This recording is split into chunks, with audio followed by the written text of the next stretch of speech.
जीवन दुख है, फिर भी इंसान समझता नहीं। महात्मा चिल्ला चिल्ला कर कहते हैं कि जीवन दुख है, जागो। महात्मा बुद्ध ने भी कहा था, जीवन दुख है। इसलिए नहीं कहा कि जाओ कूद पड़ो कुएं में, कि हाँ जीवन दुख है तो जीकर करोगे क्या, मर जाओ उससे बढ़िया। नहीं, उन्होंने इसलिए कहा कि अगर एक बार तुम समझ लो कि जीवन दुख है तो तुम सुख की आशा नहीं करोगे। पर हम लोग महात्माओं को सुन लेते हैं पर समझते नहीं, और उनके चरणों पे दो फूल चढ़ा के कहते हैं कि महाराज आप कहते हैं तो ठीक ही कहते होंगे, पर अभी दुकान पे जाना है, अभी चुनाव लड़ना है, अभी विवाह भी तो करना है ना। इन सबको जी लूँ, फिर कभी आऊँगा, आपके चरणों में बैठूंगा, आपको सुनूंगा। आप कहते होंगे तो ठीक ही कहते हैं, लेकिन हमारा मन कहता है कि महात्मा ठीक नहीं कहते। हमारे प्राण कहते हैं कि महात्मा ठीक नहीं कह रहे हैं, क्योंकि जीवन से अभी हमें आशा है। हम सोचते हैं माना जीवन में अभी तक दुख पाया, पर आगे भी दुख पाऊंगा ऐसी कोई अनिवार्यता तो नहीं। कल जीवन बदल भी सकता है। आज तक हारा हूँ तो कल जीत भी सकता हूँ। आज तक नहीं मिला तो कल मिल भी सकता है। आज नहीं मिला तो शायद इसलिए कि हमने ठीक से प्रयास नहीं किया होगा। नहीं मिला तो शायद इसलिए कि दूसरे आदमी चालबाज होंगे। मैं सीधा साधा आदमी था, खड़ा का खड़ा रह गया चालबाजों की बस्ती में। पर कल झुकत बैठाऊंगा, यत्न करूंगा, कल सब दांव पर लगाऊंगा। ये कल की आशा हमको चलाए जाती है, और कल कभी आता नहीं, और ये आशा कभी मिटती नहीं। और हर आसक्ति के बाद मन उदासियों से घिर जाता है। जरा सोचो, कितनी बार प्रेम में न पड़े पर हाथ खाली के खाली रहे। कितनी बार समझे कि हीरा है और उठाया तो पत्थर पाया, मगर अब भी जब हमें चमकदार पत्थर दिखाई देता है हम उठा लेते हैं। भ्रम खा जाते हैं। हमने भ्रम खाने की ही जिद फान रखी है। हमें जो धन दिखाई देता है, वो जब तक कूड़ा करकट न दिखाई देने लग जाए तब तक हम दुखी रहेंगे ही। अगर हमें दुनिया में धन दिखाई देता है तो अपने अंतर आत्मा में धन नहीं दिखाई देगा। आत्मा का धन दुनिया के धन से विपरीत है, और जिस दिन हमें दुनिया में कोई धन नहीं दिखाई देगा, उसी दिन असली धन दिखाई पड़ जाएगा।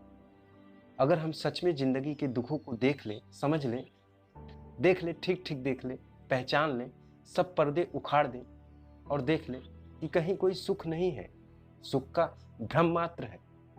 हमें जानना होगा कि ये सब धोखा है संसार का। संसार ने बहुत बार धोखा दिया है। हम जिए हैं, काफी जिए हैं। जरा सोचो, वही क्रोध हम कितनी बार कर चुके, वही राग, वही मोह हम कितनी बार कर चुके। अब हमें कब अनुभव होगा, कब समझ आएगा? वही ईर्ष्या, वही अहंकार, यही सब हम दोहराते रहते। दुखी हुए, नाराज हुए, पीड़ित हुए, अपमानित हुए, मोह पकड़ा, किसी के राग में पड़े।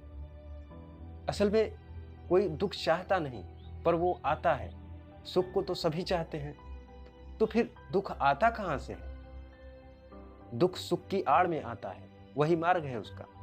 अगर ठीक से समझे तो दुख सुख की ही छाया है, और भी गहरे में समझे तो जो ऊपर से सुख दिखाई पड़ता है वो अंदर से दुखी होता है। जैसे एक मछली आटे को सुख मानकर कांटे में फंस जाती है, आटा धोखा सिद्ध हो जाता है। हमारा सुख आटे से ज़्यादा नहीं है। हर सुख के आटे में दुख का कांटा है, और सुख तभी तक मालूम पड़ता है जब तक वो आटा दूर है। आटा मुंह में लिया कि दुख का पता चलता है। तो सुख सिर्फ दिखाई पड़ता है, मिलता सदा दुख है। और जिसने सुख चाहा हो उसे दुख मिल जाए तो वो उद्विग्न ना होगा तो कौन होगा? और सुख भी एक उद्विग्नता है, उत्तेजना है। हाँ, प्रीतिकर है, पर है आंदोलन ही। मन स्थिर नहीं होता, सुख में भी कपता है। इसलिए तो कभी कभी बड़ा सुख मिल जाता है तो दुख से भी बदतर सिद्ध हो जाता है। एक आदमी की लॉटरी लग जाती है और हृदय की गति एकदम से रुक जाती है। करोड़ रुपया इतना तेज धड़कन चल नहीं सकता जितना करोड़ रुपया चलता। बड़ी उत्तेजना थी, हृदय नहीं चाहिए था, लोहे का फेफड़ा चाहिए था। तो करोड़ रुपए की उत्तेजना में धड़कता रहता। दुख को सहना आसान है, पर अति सुख को सहना बहुत मुश्किल हो जाता है, क्योंकि दुख के बाहर सदा आशा बनी रहती है सुख के आने की, पर सुख के आगे कोई आशा नहीं रह जाती। मिला कि आप ठप हुए, नहीं मिला नहीं मिलता, ये बात दूसरी है। आप जो चाहते हैं वो तुरंत मिल जाए तो उस चीज का मूल्य ही खत्म हो जाएगा। हमें सुख अगर पूरा मिल जाए तो आगे जीने का कोई मतलब नहीं रह जाता। हमारे बड़े एक कहानी सुनाते हैं कि गजनी मोहम्मद भारत आया, वो 17 बार हार गया। 17वीं बार जब वो हार कर एक गुफा में छिप गया तो उसने देखा कि एक मकड़ी जाला बुन रही थी। देख रहा था और कुछ काम भी न था। संयोग की बात, 17 बार धागा टूट गया और मकड़ी गिर गई, और फिर 18वीं बार चढ़ी और धागा संभल गया और जाला बन गया। उस गजनी को भी लगा कि मैं भी 17 बार हारा, कौन जाने 18वीं बार जीत जाऊं। ये मकड़ी हार नहीं मानती तो मैं क्यों मानूं। और बाहर निकलकर फिर जूझ पड़ा। और हमारे बड़े समझाते हैं कि गजनी 18वीं बार जीत गया। तो घबराओ मत, लड़ो, जूझ पड़ो। लेकिन कोई उनसे ये नहीं पूछता कि गजनी जीतकर भी क्या जीता। क्या गजनी जीतकर परम आनंद को जाना? क्या गजनी ने सत्य जाना, आत्मा को पहचाना? क्या गजनी को सुख समाधि मिली? हार कर जैसा मरता, जीत कर भी वैसा ही मरा। तो लोग उदाहरण देते हैं सभी को, क्योंकि सभी को महत्वाकांक्षा में दौड़ाए रखना चाहते हैं, पर जीत के भी होती नहीं। इसलिए तो बुद्ध महावीर महलों को छोड़कर चले गए, क्योंकि वो समझ गए कि महलों में भी महल है नहीं, धन में भी धन है नहीं, और यश में भी कुछ मिलता नहीं। सब कोरी बातचीत है, अफवाहें हैं। कितने लोग तुम्हें जानते हैं, इससे क्या होगा? 10 लोग जानते हैं, 10,000 लोग जानते हैं कि 10 लाख लोग जानते हैं, इससे क्या होगा? तुम्हारे जीवन में इससे क्या रूपांतरण होगा? तुम कैसे बदल जाओगे इस बात से कि तुम्हें बहुत लोग जानते हैं? यश से भी क्या होता है? भीतर तो आदमी दरिद्र का दरिद्र ही रह जाता है। धन मिले तो दरिद्र, पद मिले तो दरिद्र, यश मिले तो दरिद्र।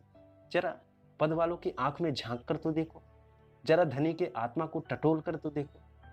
हम जिसे विजेता समझते हैं, जरा उसकी आंख में तो देखो, उसकी हार में तो देखो। असल में सुख और दुख हमारे अनुभूति से पैदा होते हैं, हमारे मूड बुद्धि से पैदा होते हैं।